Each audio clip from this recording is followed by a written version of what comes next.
বর্তমান প্রেক্ষাপটে আমাদের দিলে একটা বিষয় খুব বেশি নাড়া দিচ্ছে, সেটা হচ্ছে ইসলাম কি পুরুষতান্ত্রিক ধর্ম না নারীতান্ত্রিক ধর্ম। এখন জানার বিষয় হচ্ছে, বোঝার বিষয় হচ্ছে এটাই, ইসলাম কোনো পুরুষতান্ত্রিক ধর্ম নয়, নারীতান্ত্রিক ধর্ম নয়। ইসলাম শুধু পুরুষদের জন্যই আসছে এমন নয়, আবার শুধু নারীদের জন্যই আসছে এমন নয়। ইসলাম নর নারী উভয়ের জন্য আসছে। আমরা জানি যে আল্লাহ তাআলা পৃথিবীতে যত সৃষ্টিকুল সৃষ্টিজীব সৃষ্টি করেছেন, তার ভিতরে একটি হচ্ছে নর আর একটি হচ্ছে নারী।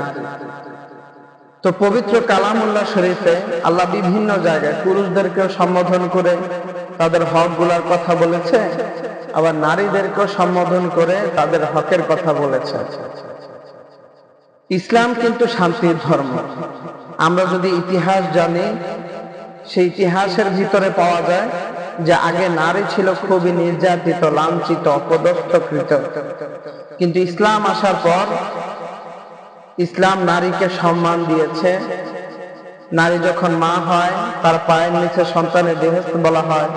নারী যখন কন্যা হয়, তাকে লালন পালন করে সঠিক শিক্ষা দিয়ে ভালো ছেলের কাছে বিবাহ দিলে সেখানেও পিতার জন্য জান্নাত আছে।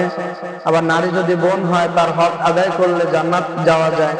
তো এই নারী যে হক, এটা ইসলামের আগে কোনো ধর্ম দেয় নাই।